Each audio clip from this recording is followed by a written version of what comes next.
When people ask me what is the most important thing that they can do to join into the keto diet, it's my belief that you must have a keto meter. Now there's the ones that you can go and breathe on, and then there's some that do a urinalysis for the strips. But the one that I favor, and the one that appears to have the most empirical evidence supporting the strength of the meter, is this little device here called a Keto Mojo. I personally have used this now for a couple of months, and I'm going to demonstrate how simple it is to use. When you receive in your keto meter, you're going to get test strips, you're going to have the meter, and you will also have your lance.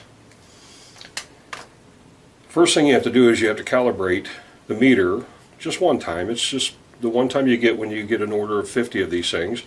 You calibrate it to this, and it will come up and it'll say even right here, this one is an 815. And you will see when I put in one of these strips that it will come up on the machine and say 815.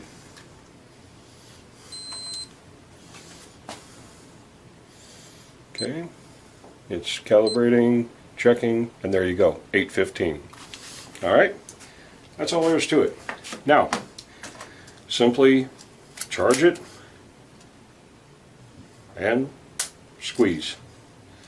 And then you just squeeze up some blood, about like so, on your finger. And then you measure it.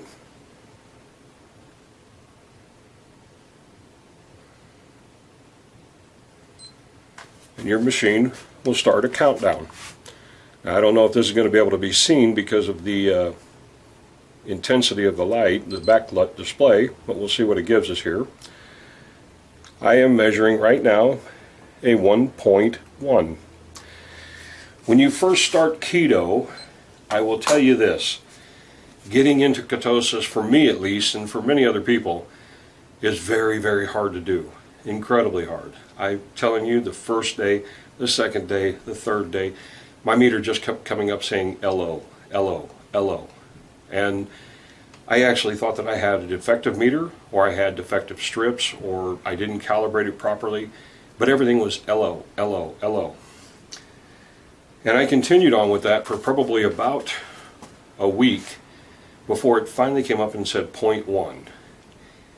And I was really happy to see that 0.1. A couple days later it was 0.2. And then I got up to 0.4. The number you're trying for is 0.5 or higher, because apparently, according to the literature that's out there, 0.5 and higher is when you're actually in the process of ketosis, burning body fat. So I seemed to hold at that 0.4 for the longest time, maybe another week. And then finally one day, just out of the blue, I hit 0.5. And I mean, that was really quite a milestone for me. I was really happy. So once I hit 0.5, then it went up to 0.6, back to 0.5, sometimes to 0.4, but I was staying in that area. And then slowly but surely, it started to graduate. It got up to 0.7, 0.8. The 1.1, for the record, is my highest number I've had. I have not been higher than 1.1 before. Maybe tomorrow I wake up and I'm a 0.8.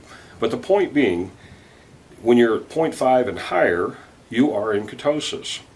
And you want to go and continue staying in that area because your body is at that point burning fat as a fuel, and that's going to cause you to lose the weight.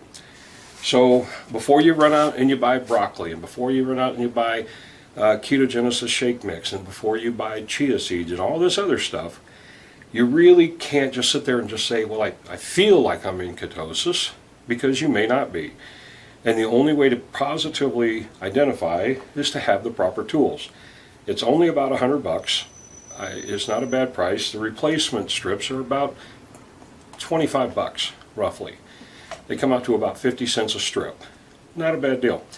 And to have the peace of mind to know that you're doing the right thing and you're moving in the right direction, it's incalculable. So start with that first before you do everything else, and then check out some of the other videos that I'm going to be making here pretty soon for the different things that I'm doing, and then share the ideas that you have. Thanks a lot. All the best.